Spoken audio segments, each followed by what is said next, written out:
आज हम सीखते हैं महत्तम समापवर्तक ज्ञात करना या एचसीएफ ज्ञात करना। और इसके लिए हम दो तरीके देखेंगे, पहला गुणनखंड विधि और दूसरा भाग विधि। तो चलिए दोनों तरीकों को हम बारी बारी से सीखते हैं। पहले हम देखते हैं गुणनखंड विधि।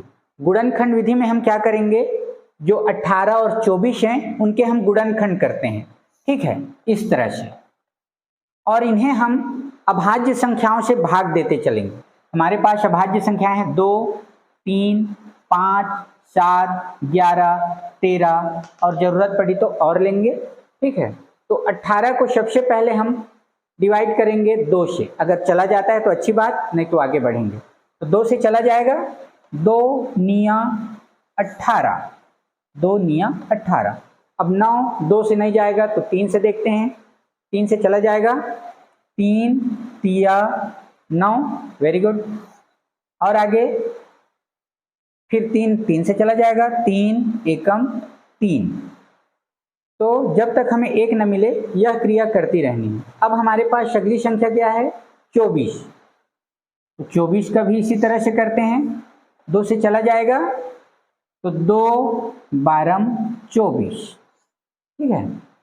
फिर 12 2 से चला जाएगा, 2 छक्के 12 या 6 सम संख्या है, 2 से चला जाएगा, 2 तिया 6 और 3 जो है 3 से 3 एकम 3, यह मिल गया। अब इन गुणनखंड को हम गुणा के रूप में लिख लेते हैं। तो 18 के जो गुणनखंड हैं देखते हैं, 2 गुणा 3 गुणा 3, 2 गुणा 3 गुणा 3। आप इसकी जांच भी कर सकते हैं, 3 तिया 9, 9 दूनी 18, सही है। अब 24 के गुणनखंड, तो 24 के गुणनखंड देखते हैं, हमारे पास है 2 गुणा 2 गुणा 2 गुणा 3, 2 गुणा 2 गुणा 2 गुणा 3। यहाँ भी चेक कर सकते हैं, 3 दूनी 6, दूनी 12, दूनी 24, बिल्कुल सही है। अब क्या करेंगे, हम जोड़े बनाएंगे ऊपर जो 18 के गुणनखंड हैं उसके साथ।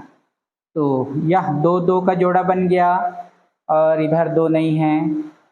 यहाँ देखिए इस 3 का जोड़ा बन गया और बाकी इस 3 का यहाँ नहीं है, इस यहाँ 2 है तो यहाँ नहीं है, ठीक है। तो हमारे पास इस जोड़े में से 1 ले लेंगे, 2, और इस जोड़े में से 1, तो यहाँ है 3।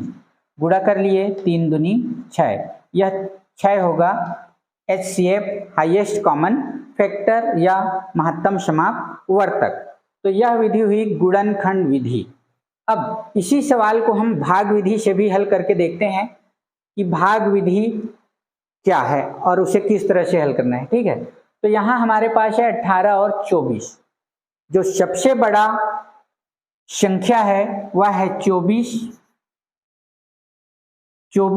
और इसे हम भाग देंगे 18 से।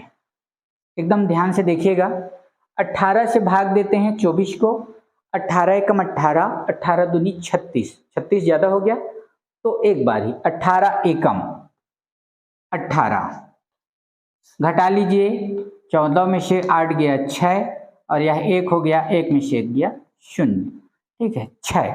अब जो शेषफल 6 बचा वह बन गया भाजक, और यहाँ जो ऊपर में भाजक था पहले 18 वह बन गया भाज्य। अब इस 6 से 18 को भाग देंगे, देते हैं, 6 दूनी 12, 6 तिया 18,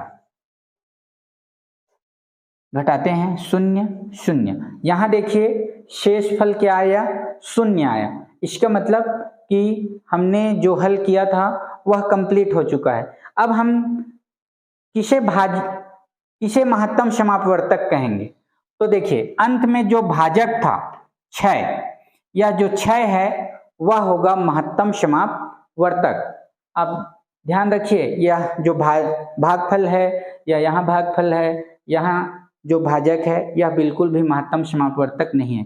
अंत में जिससे हमने भाग दिया और जो जहां पर हमें शेषफल 0 मिल गया, तो अंतिम जो भाजक होगा वही होगा महत्तम समापवर्तक। तो 18 और